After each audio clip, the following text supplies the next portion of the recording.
Poluan Anya dengan tenang memeriksa laporan kehilangan buruh pabrik.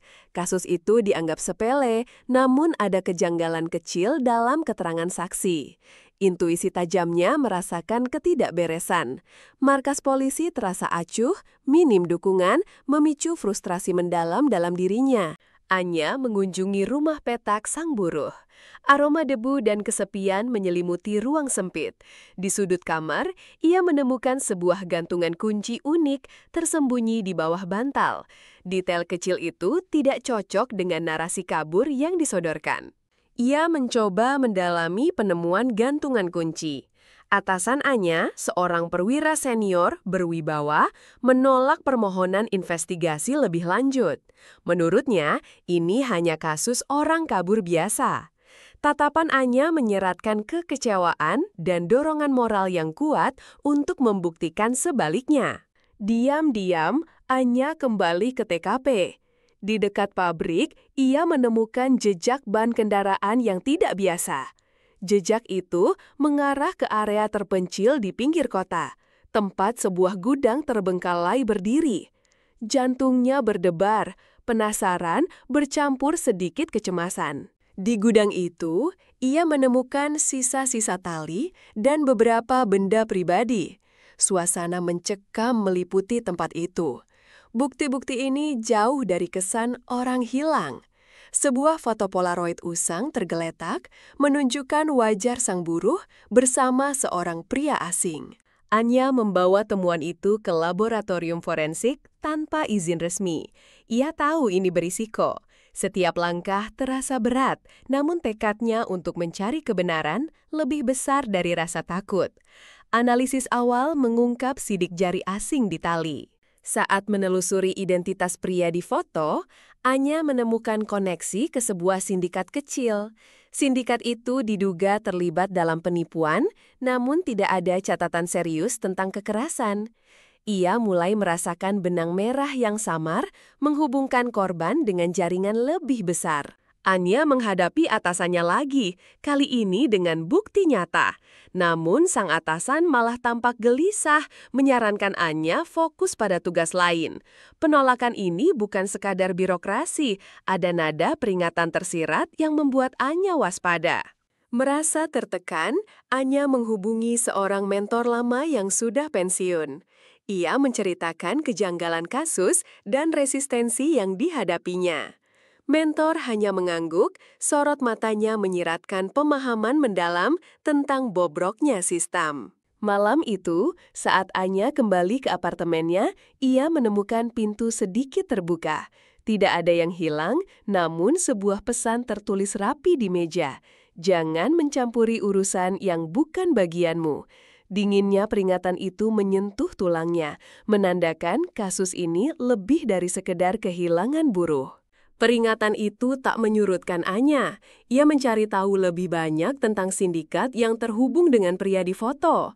Informasi itu minim, seolah ada dinding tak terlihat yang melindunginya. Kecurigaan Anya mulai mengarah pada keterlibatan oknum berwenang. Melalui jaringan tak resminya, Anya mendapatkan bocoran tentang daftar nama yang diamankan dari arsip kepolisian. Nama pria di foto itu ada di sana, dicoret dengan spidol hitam. Jantung Anya berdegup kencang, amarah mulai merayapi benaknya. Anya menyamar dan mengunjungi sebuah bar remang-remang yang jadi sarang informasi. Dari obrolan tak sengaja, ia mendengar bisikan tentang proyek besar dan orang dalam yang melindungi sindikat. Dunia tampak buram, penuh bayangan dan rahasia. Sebuah kendaraan tak dikenal mulai membuntuti Anya. Ia menyadari setiap gerakannya diawasi. Rasa takut menyelimuti, namun ia berusaha tetap tenang, memetakan rute mereka. Pikirannya dipenuhi pertanyaan, siapa mereka? Siapa yang mengutus? Anya menemukan bahwa salah satu anggota sindikat memiliki koneksi dengan seorang letnan polisi, rekan kerjanya. Letnan itu dikenal baik, ramah, dan dihormati. Penemuan ini membuat Anya bingung, meragukan setiap orang di sekitarnya. Anya mencoba menguji letnan itu dengan pertanyaan samar. Ekspresi wajah letnan tampak tenang, terlalu tenang. Namun, pandangan matanya sesaat memancarkan kilatan yang Anya kenali sebagai ketegangan tersembunyi. Kepercayaan Anya mulai runtuh. Sebuah email anonim berisi ancaman eksplisit tiba di kotak masuk Anya. Gambar keluarganya terlampir. Ini bukan lagi sekedar peringatan, ini intimidasi. Ketakutan itu nyata, menusuk hingga ke tulang, membuatnya merasa terisolasi. Anya mulai menganalisis ulang semua kasus orang hilang yang ditutup paksa. Polanya terlihat jelas, korban selalu dari kalangan bawah tanpa backing. Ada motif tersembunyi yang jauh lebih besar dari sekedar penipuan kecil. Ia menyadari sistem yang seharusnya melindungi justru menjadi bagian dari masalah. Kepada mentornya, ia mengungkapkan kecurigaannya terhadap letnan. Mentornya hanya menghela napas panjang, tatapan pilu di matanya seolah memahami beratnya beban Anya. Dalam kegelapan malam, Anya melihat siluet letnan di dekat rumahnya, berdiri di kejauhan. Sebuah senyum tipis, nyaris tak terlihat, terukir di wajahnya. Anya tahu ia kini benar-benar sendirian dalam pusaran konspirasi ini. Keraguan besar mencengkram hatinya. Anya menyusun rencana untuk menjebak letnan. Ia menyebarkan informasi palsu tentang penemuan baru, mengamati reaksinya. Ketegangan di markas terasa menebal, seolah setiap orang sedang memainkan peran dalam sandiwara gelap. Letnan itu menggigit umpan.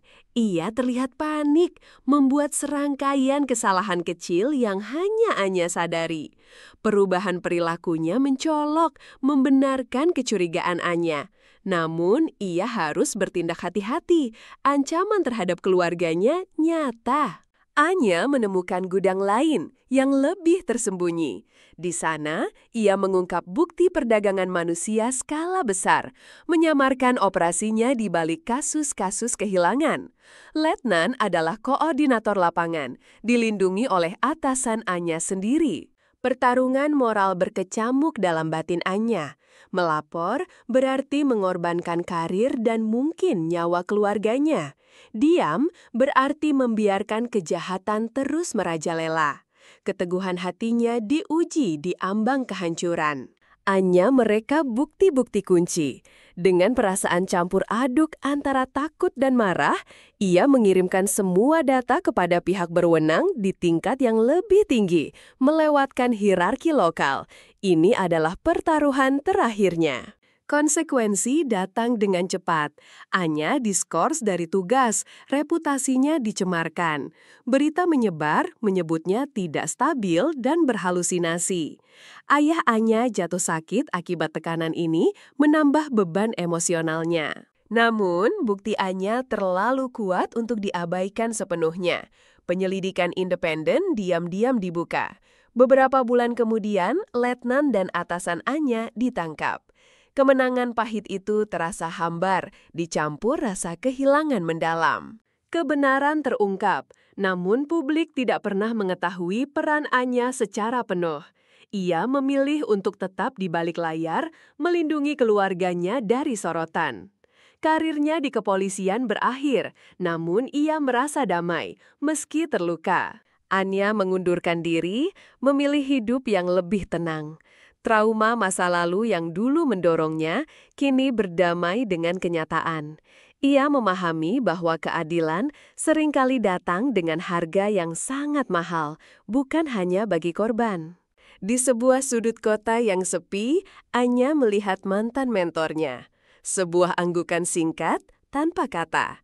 Dalam keheningan itu, ada pengakuan sunyi atas keberanian Anya, pengorbanan, dan kemenangan pahit yang hanya mereka berdua pahami.